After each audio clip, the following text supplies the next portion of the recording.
Hello guys, welcome back to the channel and welcome back to the Crew 2. This is part 2 of the beta gameplay. I'm trying to get through this as quickly as possible. If you haven't seen my first part already, go check it out. There's basically a first look and I'm giving my first thoughts and opinions on that video. And it's also a start to the progress that you can make in the beta. So make sure you go check that out. Now to start us off today, I've got 2 performance parts that I gained last time we played. I have a part for the gearbox that puts us up to 122 on the performance level, so let us equip that. And we also have a part for the suspension which puts us up to 125. So the footage you see is pre-recorded. I wasn't commentating live due to reasons of mine. I wasn't able to. Hopefully that's not going to be the same story for the upcoming parts. But for now, it's actually the first time I'm seeing rain. Looks very, very nice. Let's continue where we left off. What I didn't do last time on camera was a street race. If you remember, I done the off-roading and the planes. However, I didn't show the boat race and the street racing race. Now, as you can see, I decided to set the difficulty to hard. This is one that I've already done. This was a beta, not a beta, this was the first race you do in the beta or in the game even. So I've done this race already. As you can see, normal has been ticked. I finished first. And I wanted to give hard a go. As you can see at the top, I'm only 125, or the car is 125, and the recommended was 230. So I knew I didn't have too much of a chance, but I still thought, let's see what this game's like when it comes to these sort of things. If it says I can't do it and it recommends me something much higher than I am, would I slyly still be able to do it? And so I just wanted to give it a go. I knew I shouldn't have had a chance. And I'm not going to spoil it for you. Let's find out if truly the stark difference between my performance level on this car and the recommended performance level, which is almost 100 actually, it's 95 difference, makes a difference.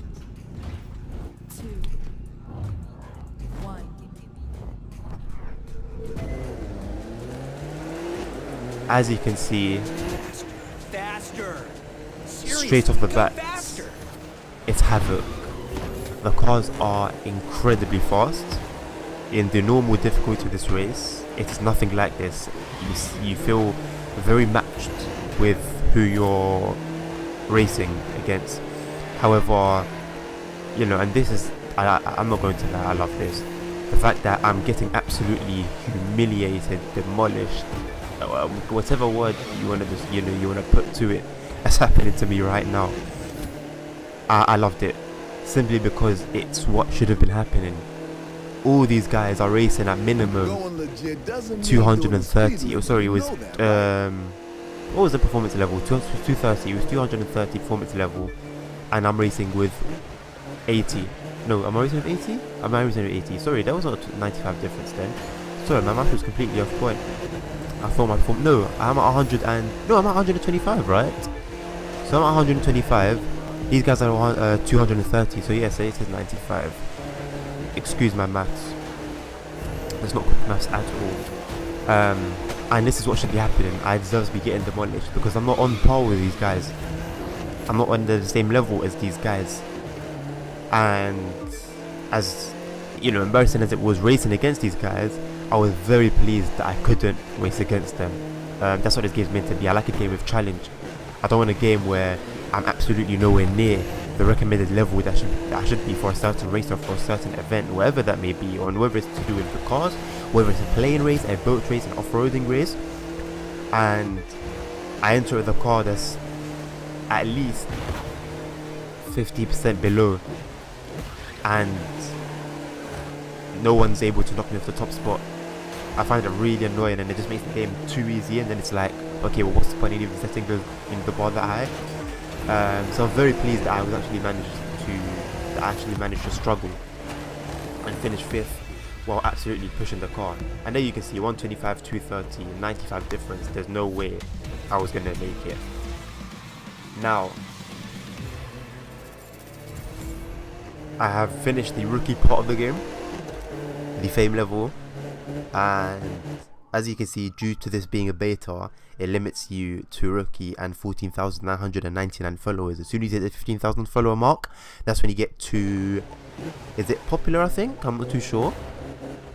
Don't quote me on that one. But basically the next level. And speaking of the full game, you'll be pleased to hear that I have pre-ordered the gold edition of the game. So I'll be getting the game 3 days early with all the available DLCs and content that comes with that.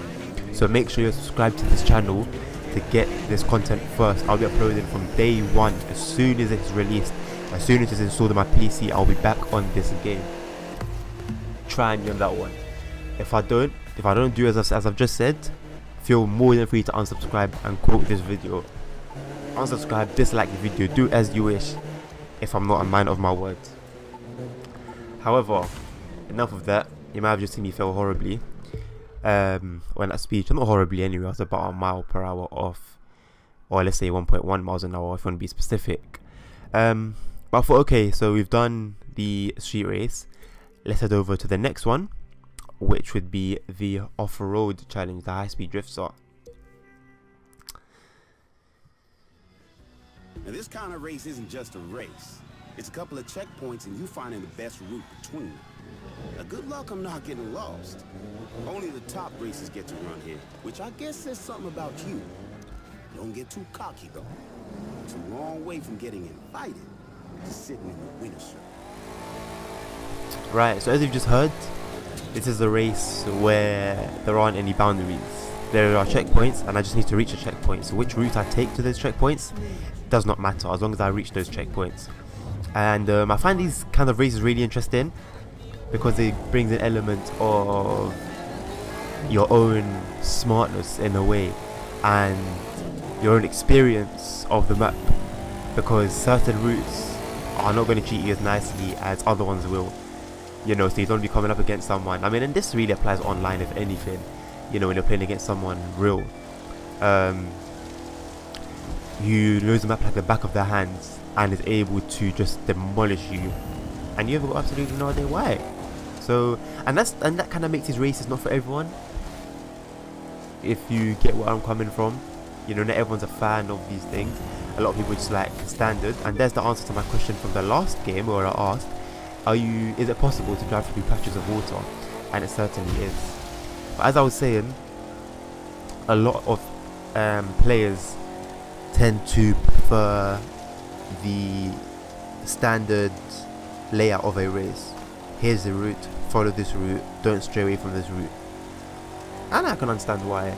And I myself prefer that anyway, but I don't mind having fun every now and again with something like this. And I don't know how that was the only tree I hit in this whole race. Not in this whole race, sorry. Well, I mean, it was in this whole race, yes, but also in that area specifically, because that was a nightmare to get through. This is more of a time trial, if anything. I mean, the other car is just listed as objective. I don't know if that's due to the beta or if that's going to be the final game also. And he's nowhere to be seen anyway. So I really take these kind of races as just a time trial, nothing else, which makes sense anyway.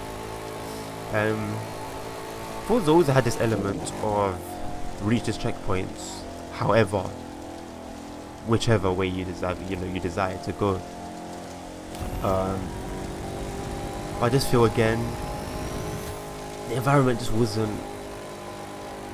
It just didn't feel like an environment to me. Whereas this, I'm really, you know, I can feel that yes, I'm going through this forest and I really need to work hard on avoiding these trees and avoiding any other obstacles that may come across my way. But yeah, as you've seen, I was looking for Mr. Objective here. Couldn't see him, so just went ahead and finished my race. When it's like this, I was kind of worried that he might have been ahead of me. That's why I was looking back. I was, slightly worried a little bit. But thankfully, you should see soon that I was there you go, a whole 32 seconds ahead of him. So I shouldn't have worried that. And that's that. That is the first race, I believe. The second race actually with this vehicle. No, the first race, because the last one was the F1. No, was it F150? I think it was the F150. And now we have the Proto something. I don't remember the name of it. Everyone's got a moment where they realize why they're racing. Well, for me, it was the day my bike went one way and I went the other, and I broke 2 ribs. I picked my bike up, climbed back on, and kept running. Won that race, too. Wouldn't let myself lose no matter what. The details. Just the things you tell stories about later. That's quite a cool story. I mean, that's definitely something that makes sense, you know. Especially, you know, if you're the type of person that is really, you know, these hardcore American off-roading, you know, people that I tend to watch online every now and then. This is kind of the backstory. They've always broken something, whether it's an arm, a rib, or fractured, whatever. Always the case. But that's done. And I just wanted to have a look at the difficulty here for the hard one. For the hard difficulty, and that was 110. Well, the car's only 42. And I've learned my lesson. Trust me, I've learned my lesson. So there was no way I was going to try the hard difficulty on that one. Welcome to Monument Valley, one of the most beautiful places in the country. And a place where you can really push your limits. Or find out what they are.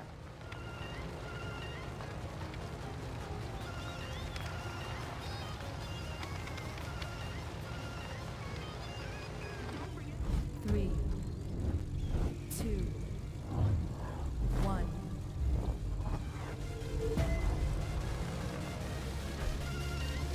Right, so this event is really just a freestyle one. I think this kind of family of races, that's kind of the thing, just freestyling, you know, doing stunts, tricks, whatever. One thing I didn't know at this point was that you could actually release smoke from beneath the plane, and I didn't know that until I was actually flying to the next destination, and the little tip on the side came up. So I think I would have definitely used that. I would have appreciated them to tell me earlier. Again, not like it made much of a difference, but that does add a little bit of flair to the gameplay. So currently just trying to reach 1500 points.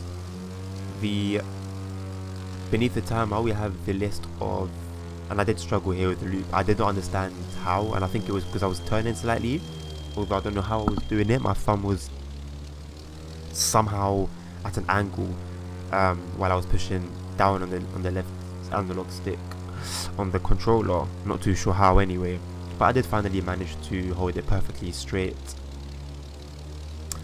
as you can see. Yeah, I was gonna say, just so underneath the timer You're playing we it have too all our safe. tasks Take that more we need to do. chances. Fly closer to the ground. You don't have to if you don't want to. She's just daring you to see what you got. Is that I didn't have to? Which kind of makes sense because now this is an actual freestyle, whereas before I had tasks that I needed to follow. So you don't have to do this part, but you have to do it. So these events that just come up now on the top left, these are the ones that you have to actually follow. I mean, why would they need freestyle? I mean, you're on a plane. Yes. There's plenty of space. That's the way to do it. Take You're chances. in the desert, or I don't know whatever you want to call this area. It's the plains. You're in the plains. Why not freestyle? Unless you sharpen your skills as well. So 1 minute left here. Simple touch and go is first time I've been asked to do this as a task. You know, quite enjoyable. Simple rolls. This kind of set of events, very simple. I can fly upside down at low altitude for a few minutes at a shot. Maybe someday You know when she you'll said be able this, to do I that just too. had to. You never Somehow know. I didn't get the low altitude skill points or followers, and I don't know why, because I think I was flying quite low. Yeah, I mean, how I wasn't getting anything at this point is beyond me. But back up to the vertical upward skill task. 12 seconds left. I've more than reached enough points. Anything I'm doing now is just an extra, really, and I'm glad that after you've reached those points that they've asked you to get, they still give you tasks to follow. I'm a fan of that. I'm a fan. because it's not like, okay, we've reached it now, but you still have about 30 seconds or so, and you just don't know what to do with yourself at that point. So I like that. I like that. It keeps you with something to do. The best way to explain what we do is this. Our pilots are crazy good, but sometimes they act like a bunch of snot-nosed brats. The kind of people who throw a party in a seminary. While Grumpy here is giving you his version, let me give you mine. We can do things you've never seen before because we're having fun. Give us a plane, we'll show you something fantastic. Fab. So, this is just a bit of flying I did to the next event, which I'm not going to show all of. In my head, I was going to do a lot of speaking, but I don't think that's necessary. I think let us just get to the next race, which is a powerboat race, and which was an interesting one. I'll let you see that for yourself. That race was interesting. Some very nice sights though, but always interesting. So without further ado, let's find out why it was interesting.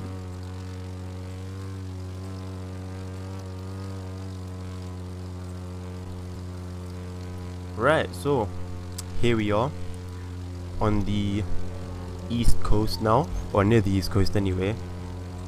About to drop in with our power boats. Decent drop. Would prefer the boat to go a little lower into the water, just for added realism. It's almost as if it bounces on the surface for whatever reason. But that's something small, let me not complain about that. So recommended is 90, I'm 99, so this is a close one. And we're gonna find out why it was interesting. I know I'm not usually the one saying this sort of thing, but are you sure about this race? And I'm not the one who usually says you're worrying too much. But here we are. It's all set. Between this and the race in Vegas, we're showing off in new venues. So we're hoping the big jump means big numbers? That's the idea. It's a big chance we're taking trying a location like this, but we've got to do it. One thing will never change, though. Old-fashioned driving will always win. 3, Right, 2, so 1. powerboat race with an insane jump, Feel the flow and let it may I take add. you, like water through cracks. So yes, these jumps here gave me, I mean, I've had a nightmare with them because clearly no one else was slowing down as much as I was. I mean, look how fast he was. You know, he's bouncing off the water and whatnot after a jump. So my thing was, when you jump, do you in the air hold the left stick up? Do you point it down or upwards? Because whatever I was doing wasn't working for whatever reason, and that actually cost me the race, as you'll find out a little later on. So I ended up finishing this race in second place. Spoiler alert. I think it was this one especially. I didn't have to do this, and I kind of cancelled out at the last minute. Messed me up nonetheless. And there are a few similar. Anyway, I think this is why it was called Uber Dam, I think, or whatever the race is called. Insane. More of those. I see this type of game as, you know, giving me more of those anyway. This is just that type of crazy stunty. I mean, we already know. I mean, it was from the get-go we were told that this isn't your average racing game. You aren't just limited to simple tarmac or to simple water. There's gonna be ramps, there's gonna be jumps, there's gonna be hops, there's gonna be off-roading, there's gonna be everything you want. So as you can see, this one I kind of messed up, but the one before that set me up to mess this one up. A lot of ups in there. And as you can see, it just simply cost me the race. So I'm gonna get on to try to tackle those, or maybe it was simply because they recommended and my spec, my performance of the boat was very close. I didn't think of that, but that's also a possibility because that boat definitely was a high performer. By the way, fortunately I do keep building money. It's just the followers that have stopped, which is kind of annoying. No risk, no reward. I guess that's Let one me way of pause. looking at it. You've got to evolve to stay relevant.